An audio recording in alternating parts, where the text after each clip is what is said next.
Hello, fellow patriots, and welcome back to another episode of Red, Right, and You. Again, I'm joined by political expert, the master pontificator, the very cerebral and sophisticated Mark Mosgrove, ladies and gentlemen.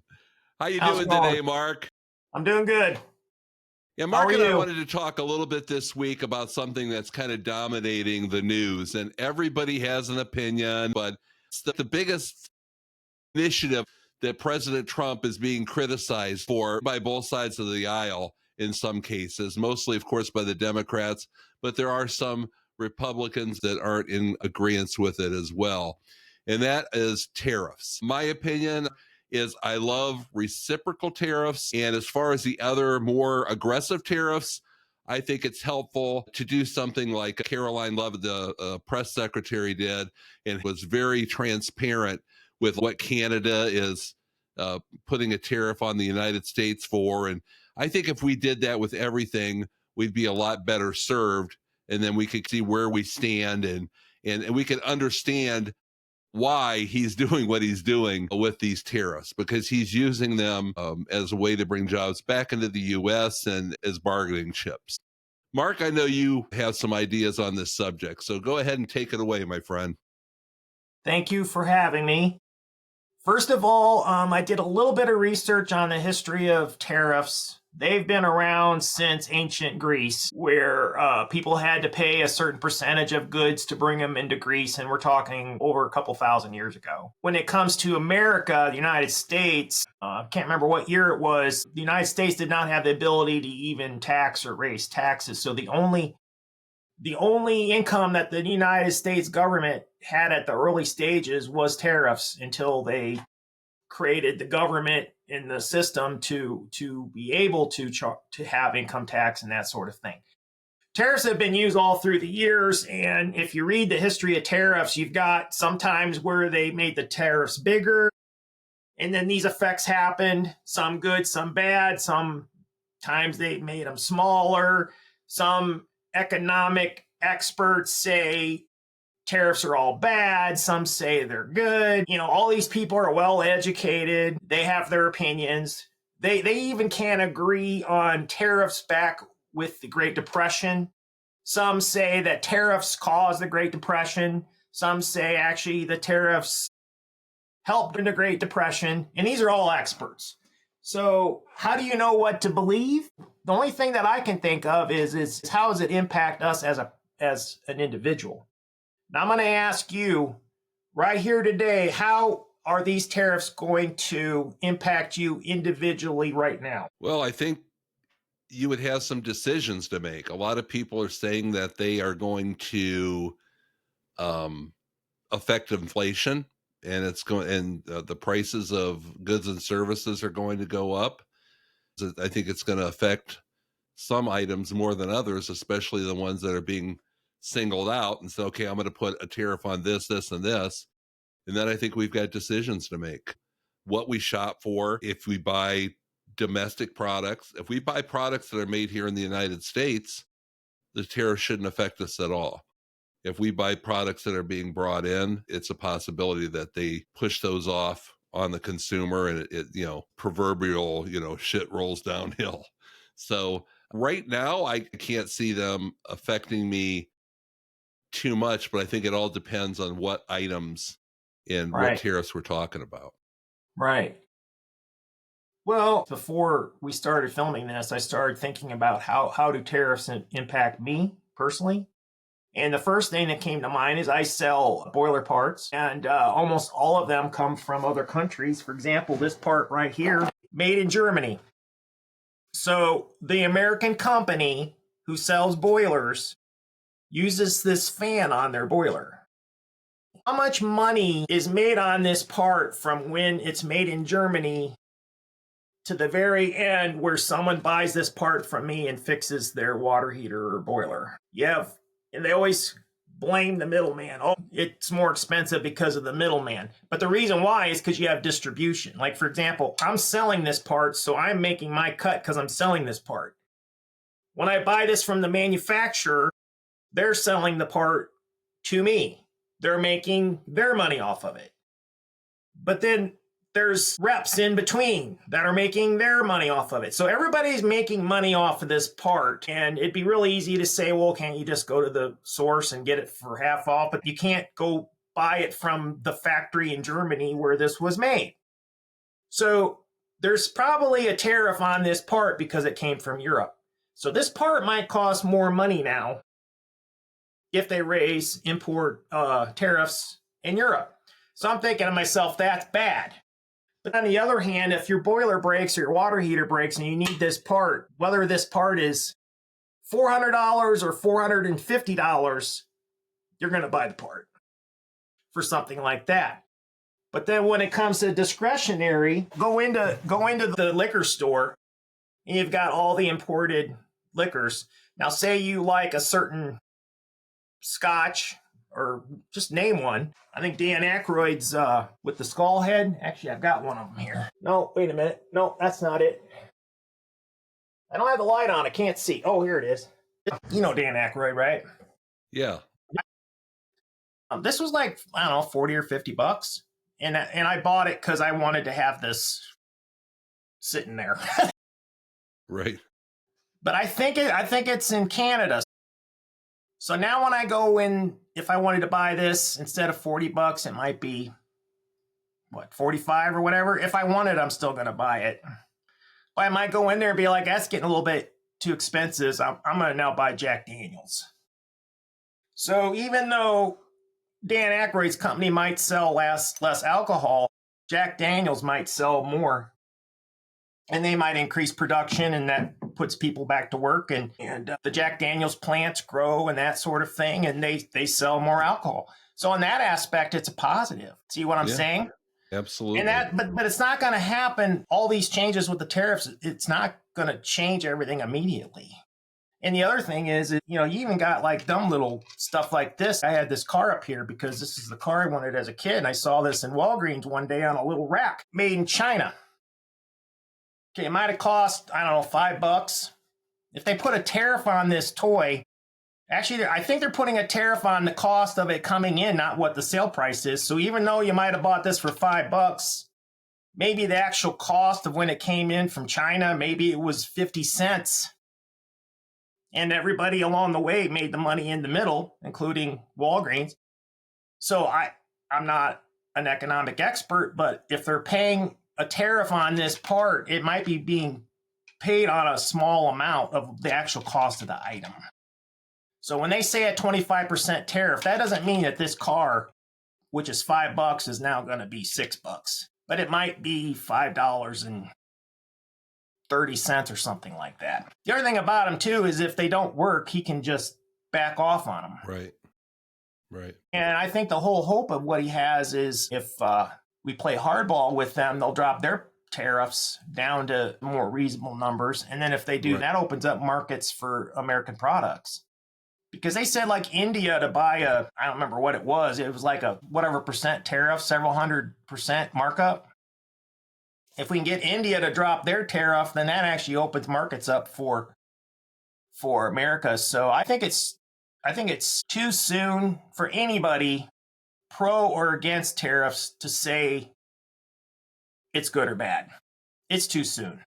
And I believe they put them in a big general category too, when you just code with the products you were looking at, the part and the liquor, for example. A lot of these things are coming in for pennies on the dollar.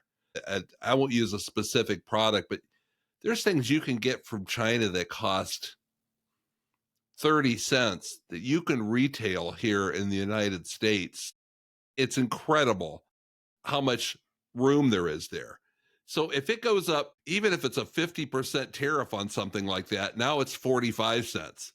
You can still sell it for 24 bucks. Or if you want to be greedy, I guess you could sell it for more. But there's plenty of margin in there for products like that. A lot of that stuff that comes from China. Now, a 400% tariff or something like that, like I think Mr. Wonderful was talking about, Fox News, he thinks you should just tax the living bejesus out of them. But if you really want to say, okay, stop sourcing from China and start sourcing from the United States. In a situation like that, probably at least half of the items, the smaller items and things, the commodities, the things that we're getting from China, you would have to tax the hell out of them in order to say, okay, now we're going to buy them from somebody here in the United States. There's a lot of people out there that would love to just simply buy American. Down the road, that may be possible if we're going to get the wealth, like the External Revenue Service that Trump is talking about, and we start getting all that wealth and we start making all that money, then we can afford to do that. But right now, if you're looking on a shelf and something's $5, and if you want to buy something that's made in America, it's $20. And unless you've got a lot of disposable income, you can do that. But people that are living on a shoestring budget, they can't. So I think it's really situational. That's why I really like the reciprocal tariffs, because regardless of what you say, it's fair. I don't know how you can argue against that. Oh, they're charging us 10%, but we should only charge them 5% because we're the United States. Well, that's not fair. And on the other end of the spectrum, if they're charging us 10%, I don't think we should turn around and charge them 50% or 100%. I think it should be back and forth. And I think for the most part, that's what he's leaning towards. I think the biggest argument now, Mark, is like you said, he can back off. I agree, you can, but these people are panicking. So that's the biggest thing that we are all learning about the stock market. It's not if it's high, if people love something or they hate something. All that stuff is factored in, but it's unsurety. People are unsure of something, and that is what spikes or dips the market, incredibly. So I think that's the biggest thing right now. A lot of people are saying that maybe he should have gone with the big tax cuts first. He did do that his first term. That was a 20% tax across the board, not for billionaires, not for poor. I mean, across the board, 20%. And if they don't get that thing together and get that passed by the end of 2025, we are all, businesses and individuals, because that happened for business owners too. If you're a business owner, you're really going to get socked, because individuals now are going to pay 20% more and small businesses are going to pay 20% more, because those were both in his tax cut plan. And I don't know about you, but I saw the difference in what I brought in my tax returns that year. I mean, it was pretty incredible. So they said he should have done that first, but here's the thing. That gets tied up in Congress. Nothing quick happens there. That's why everybody said, oh, do it the right way with the Doge and let's do it through Congress. It gets all intertwined and there's arguments. Oh, we can't do it this way. How many years have they had to get this resolved? All this wasteful, stupid spending. Nobody can agree on anything. By the time a decision's made, and it usually isn't, in 4 years, they're just sitting on their thumbs. And at the end of the term, nothing gets accomplished. So something has to get shaken up. I don't know what the answer is, but one thing got accomplished. The people that were in office have gained power. They've gained prestige. They've gained the ability that they can go out there and set up a press conference on the steps of wherever and have 10 people show up, and that sound bites on TV, and then all of their supporters send them money. That's accomplished. To be honest, I hope to think that most people in Congress are wanting America to succeed, but I think it's more the case of self-preservation and what's best for me. And what's best for me as a congressperson is to vote with my party. Because if you don't, you're not going to get reelected. Yeah. You can't vote for the person anymore. You have to vote for the party, even as a voter, whether you're going to stick together in Congress or the Senate, or whether you're just a common voter like you and I, if we're going out to cast a vote. There may have been a couple people that I thought, well, hey, this guy is not too bad. But if I vote for him, it's a vote for Democrat. And it's a good thing, too, because look at that slim margin we had in Congress. They've got to get that margin together. And then you need a super majority in the Senate. It gets kind of sticky, too, because you need Democrats to cross the aisle and vote, just like what happened with the ever popular and increasingly loved Chuck Schumer and his party. He said, no way should we ever cater to this or that, but they preach against shutting down governments. He finally acquiesced and said, okay, let's vote to keep it open, and then we can lose our battle but win our war. I don't know how that's going to work out, but he certainly has created some strife and diversity within his own party, with AOC and others on some of the more radical, and even some of the old standbys like Pelosi.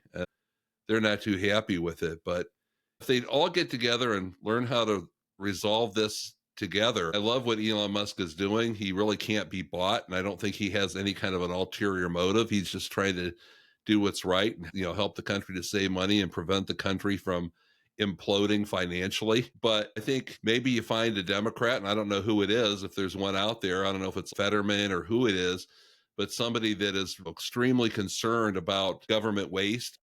Maybe you make them part of the Doge collective and bring them in, and they help cut some of that waste. If they would have done that, maybe there would have been less argument. I doubt it, because they've got to find something to hate because they lost the election. And now, no matter what Trump does, like you said in our last video, people are asked about ideas and like, oh, those are great ideas. And then, well, that's what Trump is implementing. Oh, no. Right. So it's not the initiatives, the ideas, whether they're good or bad. It's just hatred for Trump. It doesn't matter what the idea is, how good it is. It's the hatred for the guy. I'll use LeBron James, for instance. I talk about this a lot. LeBron James has some political views, like I know with China, with the shoes being made in sweatshops and things like that, and political views with Trump. He's more on the liberal side. I don't agree at all with those views. But it does not mean I'm going to say LeBron James is just a horrible basketball player.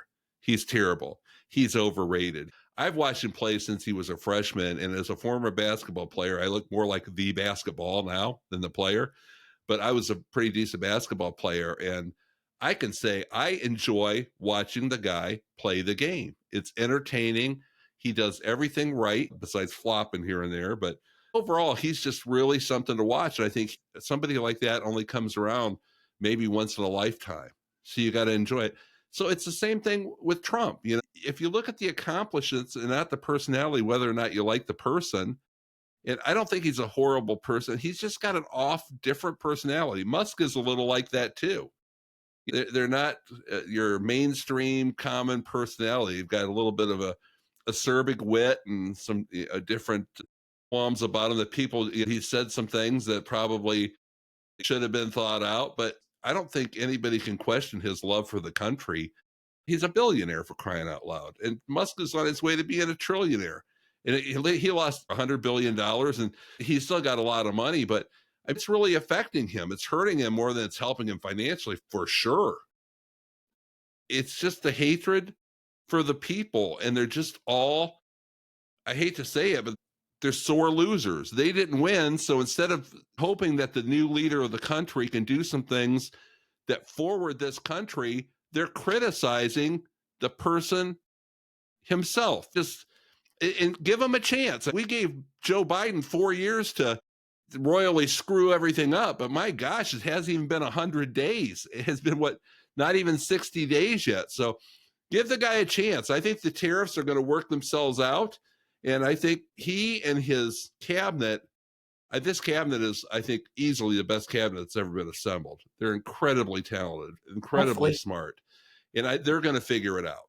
So I'm excited about what's happening, to be honest. Yeah, the only concern that I see about tariffs is products that we depend on that we can't get anywhere else. Whether or not they're tariffed or not, we should not be getting our medications from China, because just imagine right now if China said no more meds to the United States. I'm not getting my blood pressure meds. People aren't getting their cholesterol pills. People are not getting, I don't know about cancer drugs. I don't know where they come from. I have no idea.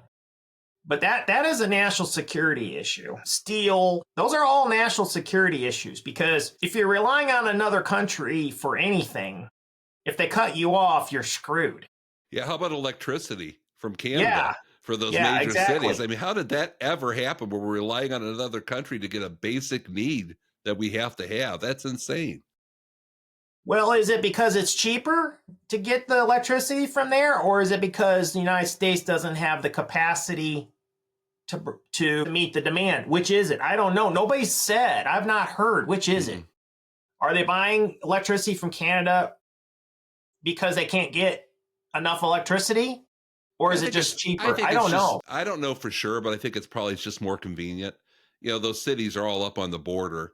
So it may be cheaper and it's just coming from across the border and there was never any qualms with Canada about the US and tariffs or anything before. It was just a convenient way to do it and it was no big thing.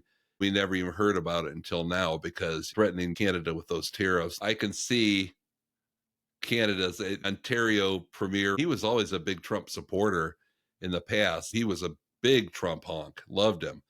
But now he's standing up on his soapbox and throwing down. But I guess somebody has to. Trudeau up there, he was so He's weak. He's Trudeau's gone gone now. now. Yeah. Yeah, but now you got some people talking tough game. But the bottom line is, as we've talked about before, countries like that, if the United States went hardcore on tariffs, it's just a matter of attrition. They wouldn't last long. They depend on us a lot more than we depend on them. Who would have thought that South Park, which I don't really watch, got it right? Because I remember that movie was about invading Canada, the South Park movie Yeah. from 20 years ago or whatever it was. Yeah.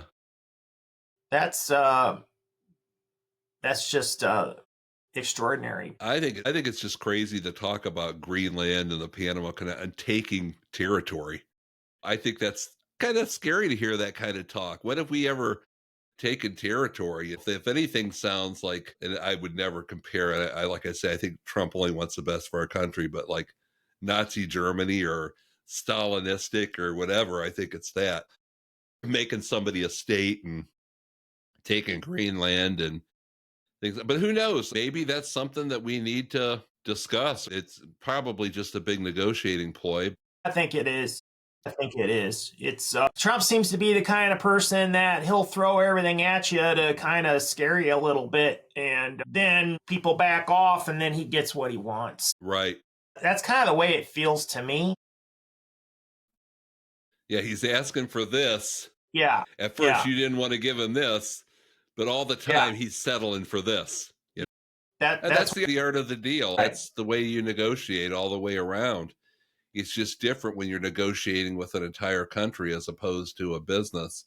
No matter how big a business is, there's no bigger negotiations that go on than with countries. Right. I know that the auto industry, a lot of people are concerned about the auto industry with tariffs, and I am too.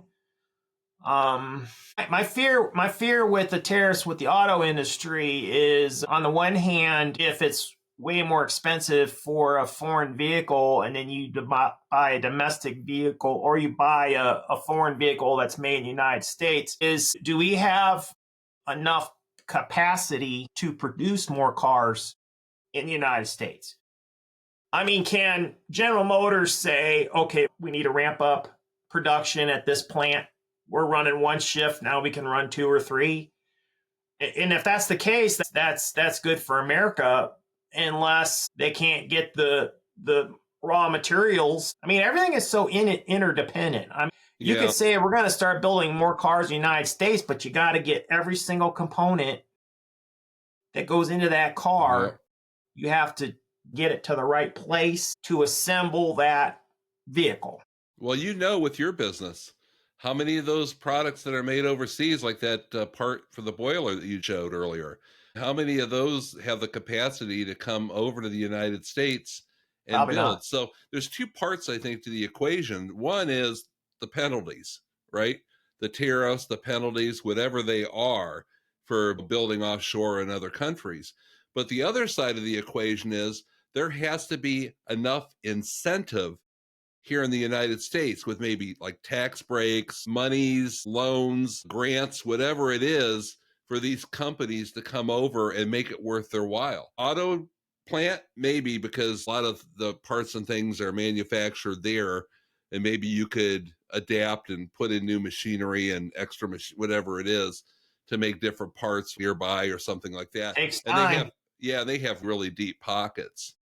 But some of these, like that part you showed from Germany, they're going to get spanked. And if they can't come over here, now I don't know what kind of business that is, or if they just make those parts, they make other parts. If they make a lot of different parts for boilers, maybe they do want to come over to the United States and put a plant together. Well, But unless this company comes over to the United States and starts making it, I don't think an American company could say, okay, we're going to start making these now. I don't think they could.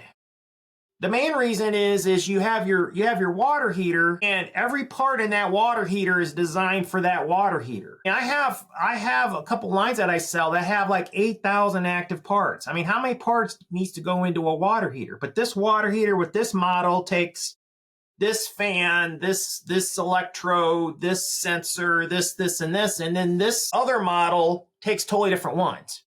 But all these different models are still water heaters, which are basically glorified teapots. You're turning on the heat and you're warming up water. Right. But we have entire industries of things like this for our very expensive teapots because we want to have hot water. And I'm not saying we shouldn't have hot water, but if for whatever reason you couldn't get this from Europe anymore, every single person who has that particular model, this is not like, oh, I can get this from Kmart. Well, Kmart's out of business now. Bad example. This is only used in certain water heaters. So if you can't get these, all those people who have those water heaters, once their blower motor goes out, they're buying a new water heater. Right. Which is a lot more expensive than a fan. But you can say that about every single thing that we use, even things that aren't important. Like when I think about this and made in China, the only reason why it's being made is because it's cheap and someone's going to buy it. If there was a tariff on little toys and this was like $200, well, they're not going to be on a rack at Walgreens. No. They're going to be a collector item that someone with a lot of stupid money to spend is, oh my God, that's $200. That's a great deal. That's going to be the prime of my collection. Yep. So we're only buying this junk from China because it's cheap. Yeah.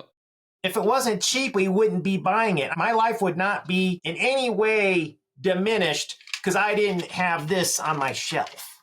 See what I'm saying? So there's wants and there's needs. And that's the whole thing. We're going to wrap this up. But the whole thing with tariffs is it's such a broad spectrum. You can't narrow it down. We've talked about 4 or 5 different examples of how tariffs would affect us. Some more than others, back and forth, some more than others. There's a lot of variables and factors. What incentivizes people to come here? What incentivizes people to lower or raise tariffs? That's another thing we never even talked about with the reciprocal. If somebody's charging us 40%, we could charge them 40, or you come back to 0, or you both do 20 or 10. Either way, it'll be even.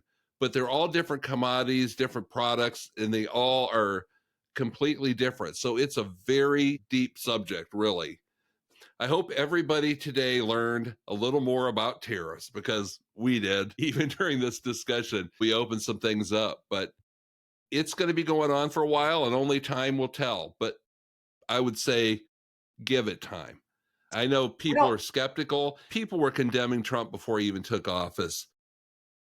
My comment is this: give it time. If it doesn't work and he completely fails at it, and something happens, then you could sit there and complain. But after not even 60 days, give it 6 months, a year.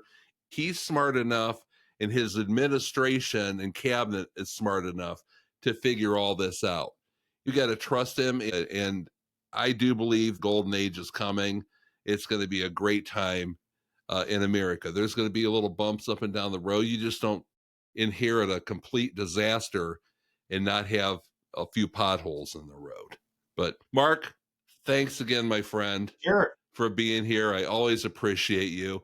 I appreciate all of you. Thank you so much for your continued subscriptions, your comments, your likes, word of mouth, and even if they're bad comments. I mean, sometimes it makes me a little sad, but I know you're signing off, but real quick, the guy last week that commented and basically called us a name, He didn't have any. He didn't have anything to debate. It just like you guys are clowns or whatever. And that's all he had. But then when you try to talk to the person, he doesn't have anything to No. say.